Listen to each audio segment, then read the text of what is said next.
Welcome to Living Downstream, the environmental justice podcast. I'm your host, Steve Mencher.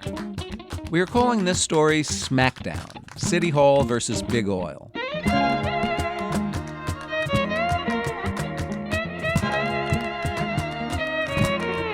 Producer Claire Schoen has adapted this story from another podcast, Stepping Up.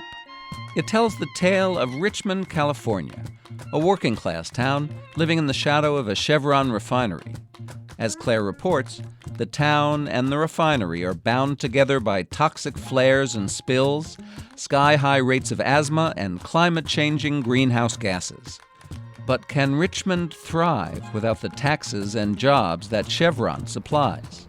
And what are the consequences of continuing business as usual?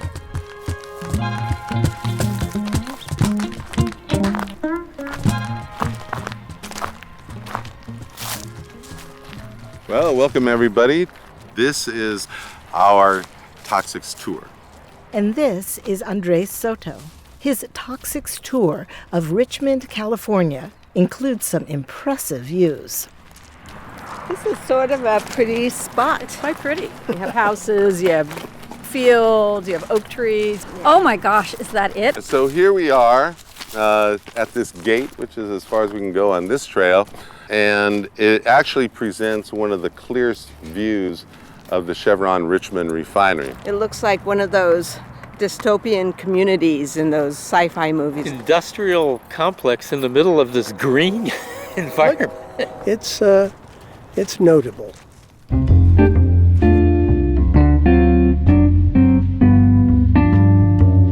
Richmond was known as a company town, where the Chevron refinery ran both the economy and City Hall.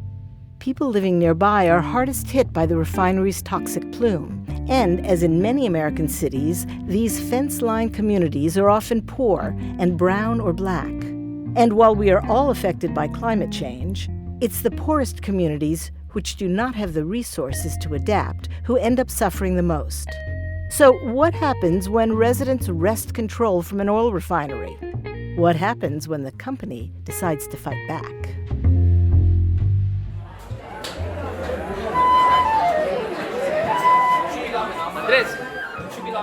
My name is Andres Soto, and I've lived in and around Richmond my entire life. I self-identify as a Chicano, which is essentially a Mexican-American experience. So let's go ahead and get started. When Andres isn't playing with his Latin jazz band, the Bay Breeze, he's fighting for his city of Richmond and against the Chevron refinery, which has been running the town for over a century. They were openly involved in politics, spread cash around, and kept everybody happy. At one point, a Chevron executive actually had a desk in City Hall. That was just the way business was done.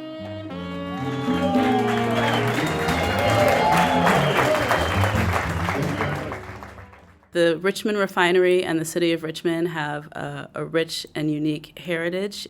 We create this atmosphere and environment where we all feel like family. That is Chevron's public relations spokeswoman. My name is Leah Casey, and I work for the Chevron Richmond refinery, and I manage external communications here. They told me to submit my questions in writing ahead of time and not to vary from them during the interview. We agreed to these conditions in order to get their point of view on tape. The family culture comes from being proud to work for the refinery. For decades, this family culture kept criticism of the refinery at bay. No one talked about the environmental consequences of living next door to an oil refinery. And certainly no one was discussing the impact of fossil fuels on the climate. I remember seeing massive giant flares and thinking it was so cool. It was like a giant firework, just a pulsating, massive flame in the night that I could see walking up the street. And I was like, wow, that's so cool. Chevron says hello. Try Chevron Supreme. Yes is the way to go. And Chevron says yes.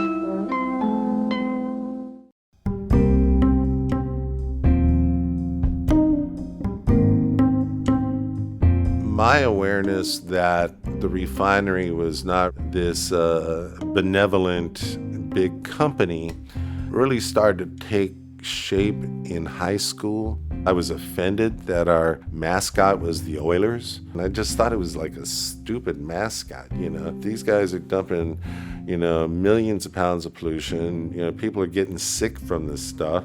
Poor people who live closest to these facilities historically have suffered the most cancers, suffered the most asthma. My sister taught for many years over here in Helms and said 50% of her students would always have inhalers.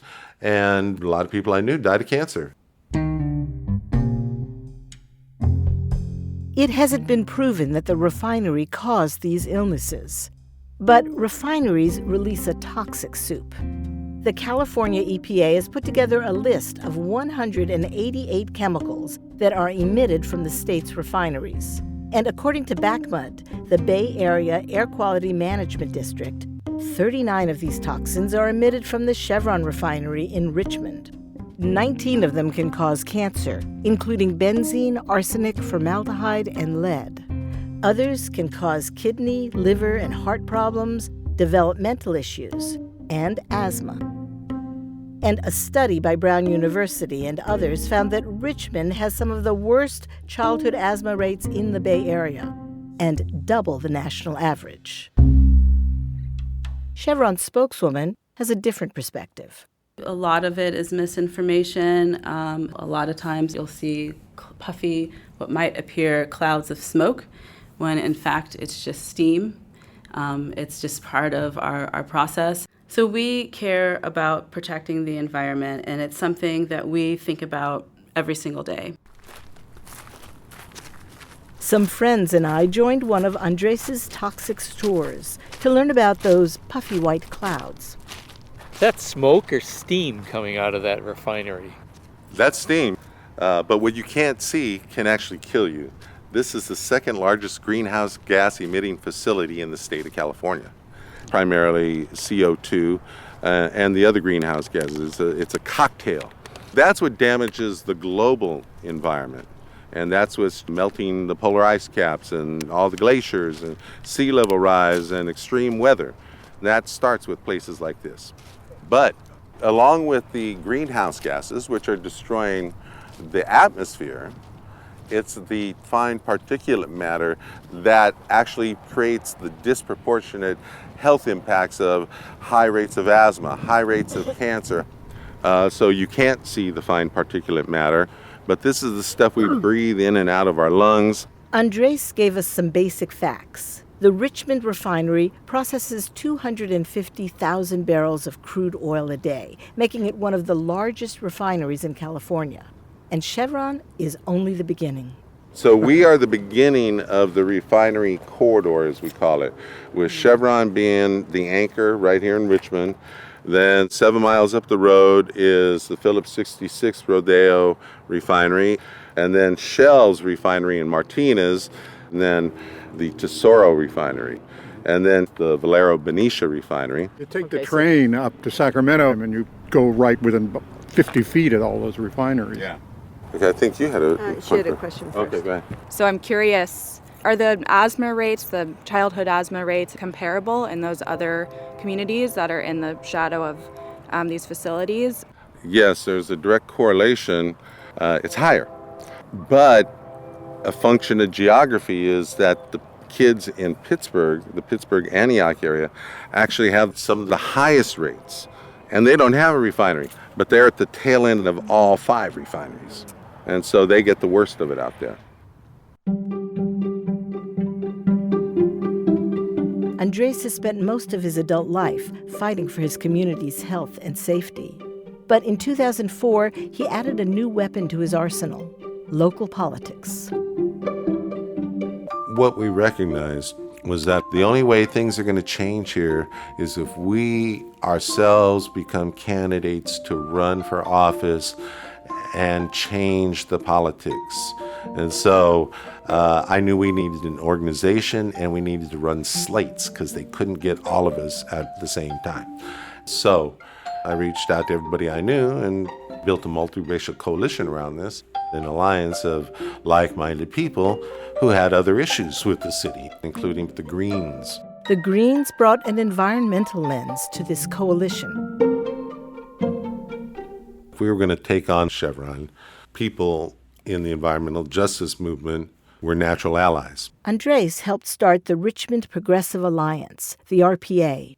Their platform took a strong stand on pollution and the public health crisis it was creating for the community. When they have to rush to the emergency room because their child is having an asthma attack, or when they create asthma clubs at the school instead of a book club. These are the realities that people know and relate to, and that was the primary target of the environmental justice component of the platform. Over the next 10 years, the RPA started winning at the ballot box. Gail McLaughlin became mayor, and one after another, the seats on the city council were turning over as well. Andres began working with CBE.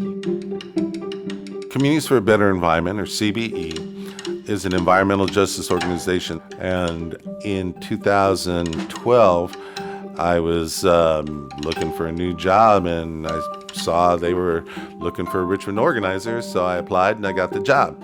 And it was really a baptism by fire, both metaphorically and directly. That's because his first day on the job, the Chevron refinery blew up. Breaking news right now, a large fire burning at the Chevron refinery in Richmond. I got a call from my colleague at work who said, "Hey, I think you want to come outside and see this." And I went outside, and there was this massive, big black cloud up in the sky that all of a sudden was spreading over the whole community. Call my mom. Tell her to come in. We are told this is not under control and a shelter is in Concerns place. about public health and ongoing risks from industrial pollution in nearby low-income communities of color. It melted, literally melted an entire fire truck, including the engine block. That's how intense this fire was. Over 15,000 people reported to local hospitals. Chevron's reply? Since then, we have been working every day to make sure that we perform safely and reliably, and that we rebuild the trust of the community. The animosity towards the company, I think, reached a new height, not only in the community, but in the region. Well, it certainly got people's attention. The city council voted to sue Chevron for damages, and Richmond's residents took to the streets. Get Chevron, our pipelines. So in the aftermath of the Chevron explosion and fire, we began organizing for a one-year anniversary march. And we had over 3,000 people march down McDonald Avenue to the gates of Chevron. And we had 209 people voluntarily arrested. And it was the biggest march that the city of Richmond has ever seen in its history, before or since. The fire also helped the city's residents see the connection between local pollution and global carbon emissions. If we put in mitigations that reduce the particulate matter, it will also reduce the greenhouse gases. They're created by the same source. And so, naturally, our battles are linked. The Richmond Progressive Alliance kept pushing Chevron. I asked Chevron if they had a problem with this. We have a productive and, constructive relationship with the city. Really? I asked again. Our relationship with the city of Richmond is actually quite productive. And just to make sure I wasn't missing something. The important thing is that you maintain a constructive and productive dialogue. It's just around working together to have a productive relationship. The most important thing is that we have that dialogue. The most important thing is the dialogue. We want to work closely together with the city for sound policies that allow the city of Richmond to grow and thrive. The RPA was not going to just take Chevron's word for it that they were doing the best thing in the interest of the people. There were serious and real questions they had to answer. And so Chevron then became the wedge issue in the community. Each election, the Richmond Progressive Alliance was getting stronger. And after the outcry over the Chevron fire, Chevron decided it had had enough. It was high time they flipped City Hall back to their side.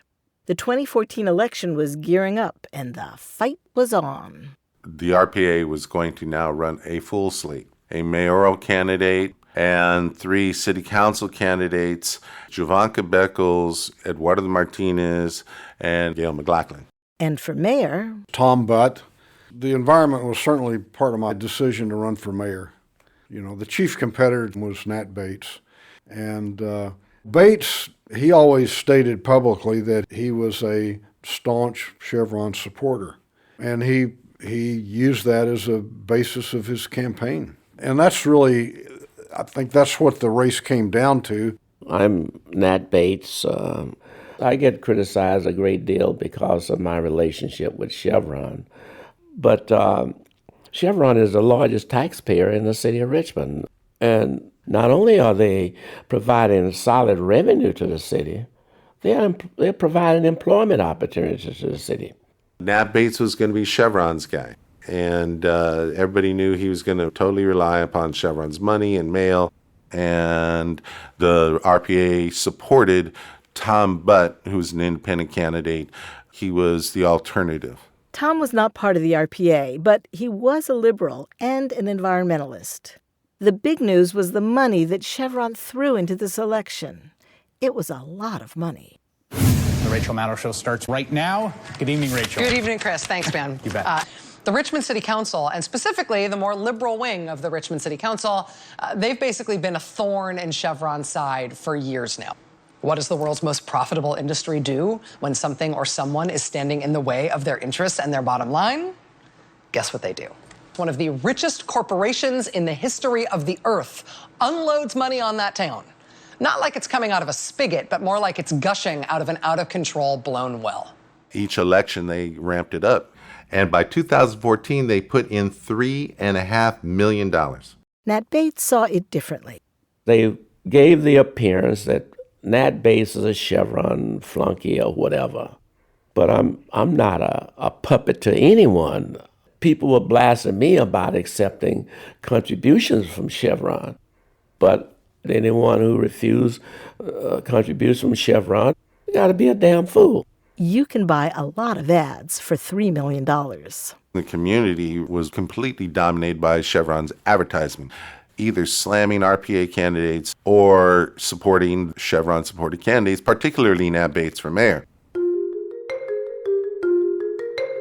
I personally, in the mailbox, was receiving these flyers every day. It was usually 2 or 3 a day. There was more than that. I also see many flyers when I went to different events. Slick promotions of the Chevron candidates. And negative against candidates that were pretty much against Chevron. And then, of course, there were the billboards, and they pretty much bought every billboard in town. Little ads would pop up in my email or Facebook for the Chevron candidates, and I definitely got robocalls. I got those calls. We were all bombed with their propaganda. The consultants didn't know what to do with all the money they had, so they were just, doing more of the same and charging Chevron for that. Their account of the RPA candidates was also of questionable veracity. These smear campaigns. Blatant lies and slander and so over the top. They were so ugly in portraying them as, dangerous radicals. And had a picture of Eduardo Martinez in his Halloween costume. Yes, a Halloween costume. Oh, yes. Like with bandages on his head, implying that he was involved in some kind of violent rioting. And they picked it off of Facebook, and then they used it in a flyer saying he was an anarchist. It's hilarious. I was always looking to see who paid for this one, who paid for this one. Chevron was actually, sponsored. Major funding by Chevron, an energy provider. That's the fine print. It was so fine you couldn't read it. The Citizens United Supreme Court ruling made all of this possible. They can spend as much money as they want, as long as they reveal that they are the ones spending this money. Please join me in welcoming Bernie Sanders. Bernie Sanders came to town, and there were rumors that he might run for president. And so everybody's very excited. Citizens United was what I think will go down in history as one of the worst decisions ever made by a Supreme Court in American history. And he spoke, of course, against Citizens United. You need to take money out of politics and, the Bernie Sanders rap. The result of that decision was to give Chevron and all of corporate America the opportunity to spend unlimited sums of money in races for the White House, for the U.S. Senate, the U.S. House, and even municipal elections like here in Richmond around the country. And I actually got to be his bodyguard. So I had to follow him to the restroom and make sure nobody tried to intervene while he was, handling his business. And so it was very cool. The eyes of the country are on you. You can stand up and beat them with all of their money. And of course, at the end of the rally, people started, chanting, "Run, Bernie, run." The Richmond Progressive Alliance did not have a ton of money on their side, but they had a devoted grassroots base of volunteers that were energized by their anger at Chevron. We had volunteers walking in the door of the office, sometimes 2 or 3 a day, who were so fed up, they literally would bring the stack of mail and they said, "This is just what I got this week. I'm sick and tired of this. I want to work for you guys." RPA volunteers hit the streets, canvassing door to door throughout Richmond. They also worked the phones, held house parties, reached out to their neighbors through social media, and more. And the campaign office was hopping. Bates had his supporters too. A lot of them were from the black churches, and racial politics was part of the mix. African Americans were feeling sidelined by a growing Latino population and white gentrification. And while the RPA slate was actually integrated, Bates saw them as a white movement of paternalistic environmentalists. The RPA is a group that has a plantation mentality. They always know what's best for you without coming and consulting with you to find out. They're like a plantation owner.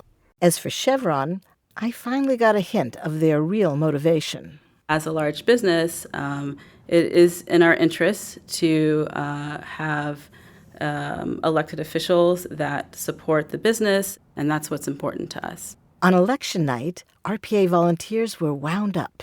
I was extremely nervous. I had a headache all day. With all this stuff, who knows? No matter what, the fight is worth it. Even if you don't win all the seats, if you win one seat, if you change one mind, if you get the message out, you're winning.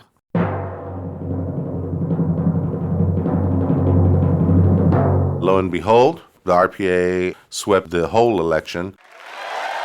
Every one of Chevron's supported candidates lost, and ultimately they got handed their head on a platter. It's people power versus money. Well, I was delighted, of course, relieved. I guess I partied. It's a big blur. The next night, Richmond was the lead story on Rachel Maddow's show. Yes. In Little Richmond, they went up against Chevron, so it was a national story. The Rachel Maddow Show starts right now. Good evening, Rachel. Good evening, Chris. Okay, last night, against all the odds in the world, Tom Butt was elected mayor of Richmond, California, a working-class, blue-collar city just northeast of San Francisco, where the oil company Chevron has operated a huge and sometimes troubled refinery for over a century now. And last night, those little Davids fighting that Goliath, they whomped Chevron in every single race in the city that Chevron was trying to buy.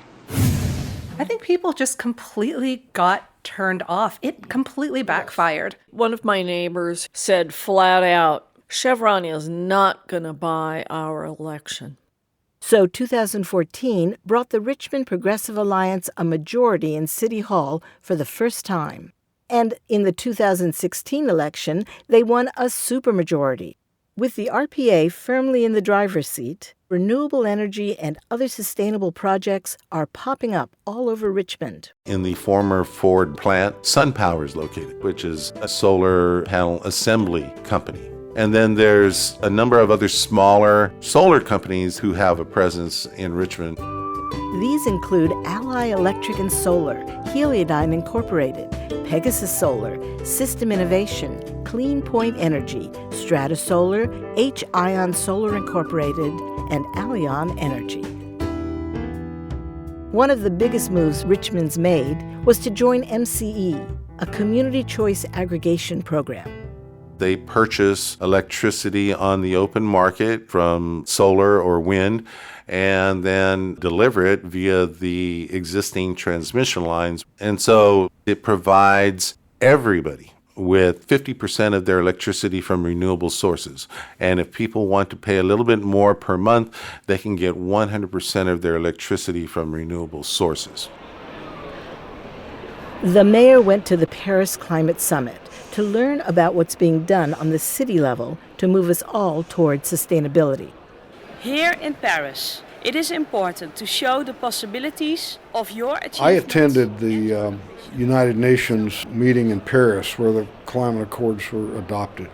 There was a one-day event hosted by the mayor of Paris at the Paris City Hall. There were something like 400 mayors from all over the world. I'm George Ferguson, I'm the Mayor of Bristol. Secretary General of South African Local Government Association. I'm Councillor Andrew Cooper, I'm from England. The thing that struck me the most about it is that so many people acknowledged that cities pioneered in most of the climate change issues, and so it made me realize that what we were doing in Richmond, along with a lot of other cities, was really important. We're where the rubber hits the road. I mean, we are the first responders when something happens. The real action happens in the cities. We're the people who are closer to the issues, and I think we're closer to the solutions. As a mayor, that's a gift. Having environmentalists in local government has made a difference in Richmond's move toward sustainability. But it is not, at this point, up to scale where it has become a significant employment sector within the community. And that is a crucial point. Can these new businesses possibly hope to replace Chevron's well-paying jobs? There have been a number of initiatives and companies that have been starting to engage in the new economy. The City of Richmond partnered up with the building trades to create Richmond Build, a vocational training program for Richmond residents where they taught them solar installation. Okay, so remember on this one, try and angle it towards the center a little bit because you want to avoid that nail coming through the outside of your board. All right? Ooh, two hits. Okay. How we doing? My name is Brian Liston. I'm the lead instructor at Richmond Build. We have people that are going into the plumbers, electricians, and other unions as well. And getting into the green building and solar, I think we had 15 students out of our last cohort that went to work directly at the Solar One project. I believe it was 60 acres, 8 megawatts of solar. A couple of our students actually became job site foremen after only a couple months on the job. But the reality is, Chevron is still the main game in town. And many people think that Richmond cannot survive without Chevron. Chevron provides about a quarter of the city's tax base, and the 1,300 jobs at the plant boost the region's economy. The students at Richmond Build feel caught in the middle of the debate between jobs and the environment. 11:25. Let's clean up our area, and we'll take lunch. All right? Lunchtime. I would like to learn how to install panels and learn more about it. But me personally, I'm going for plumbing. I personally want to work at a refinery because I know the money is there. I always wanted to work at Chevron. I understand that fossil fuel is bad, but solar isn't paying our bills. You work at Chevron, they're paying their guys $70,000 to $80,000 a year. Solar, yes, you get to be a part of the green movement, which is it's beautiful, right? But you can't go back home and take care of your family. So what can we do? All of these refineries and stuff, they're causing global warming. So I think that we need to find like an alternative, and create that transition. It's a problem in the world, you know what I mean? I wouldn't want to see my daughter's granddaughter survive in this world. If we keep doing what we do, I don't know if we'll be able to live on Earth. So I know I can't afford to move to Mars. Once the money is there for solar, chances are I'll go to it.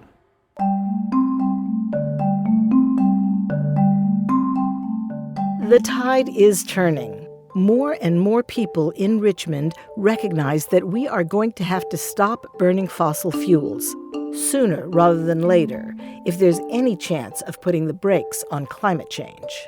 Andres' team at CBE is taking the first steps. Within CBE, we have just started to have the conversation about refinery decommissioning and what would that look like. We're going to have more than a century of pollution of the soil, the water in the immediate vicinity of the refinery. So who's going to clean that up? Who's going to pay for that cleanup? So we are just beginning to contemplate those kind of questions in a more systematic fashion. Moving to a sustainable economy while protecting jobs will be a challenge. It means retraining young refinery workers and providing good compensation for older workers. It means creating new industries and cleaning up the land left behind after old, polluting industries shut down. There's all kind of scenarios that can play out, but unless we start talking about that now and making contingencies to help facilitate that decommissioning, then we're just all being theoretical.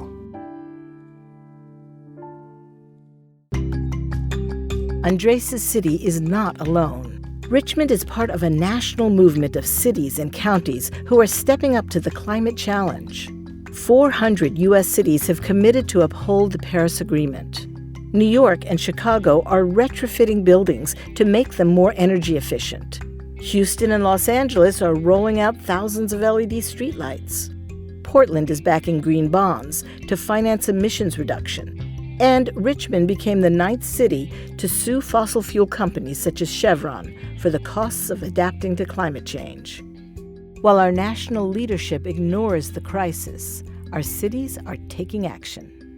For Living Downstream, I'm Claire Schoen. What's the instrumentation on that? Trumpet, trombone. Then the change is tenor. F minor? Yeah.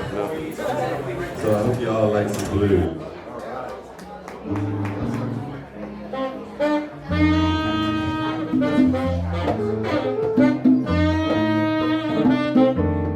Smackdown, City Hall versus Big Oil, was reported and produced by Claire Schoen. Sarah Craig is associate producer. Our team includes Scott Coué and Eric Peterson. Music by Bay Breeze and Blue Dot Sessions. The Living Downstream theme music was written by David Shulman. A big thanks to Richmond Build students. My name is Imani Cannon. Jonathan Brito. Hi, my name is Ivan Contreras. My name is Mariah Miller. My name is Lamont Brown. And to our campaign chorus. My name is Michelle Chan. I'm Jane Cront. My name is Michael Glickson. Tarnal Abbott. Jeannie Quartz. My name is William Casey. This episode is also part of another podcast, Stepping Up, Surprising Stories of Climate Activists. Subscribe to Stepping Up on your favorite podcast app. Engineering support from Anthony Garcia. I'm your host and senior producer, Steve Mencher. Darren Lachelle is the executive producer, and the president and CEO of Northern California Public Media is Nancy Dobbs. Subscribe to Living Downstream wherever you get your podcasts. Visit our website at norcalpublicmedia.org/living. And if you see environmental injustice in your community, write to us at living@norcalpublicmedia.org. Living Downstream thanks our sponsors who make this podcast possible. A list is available at norcalpublicmedia.org.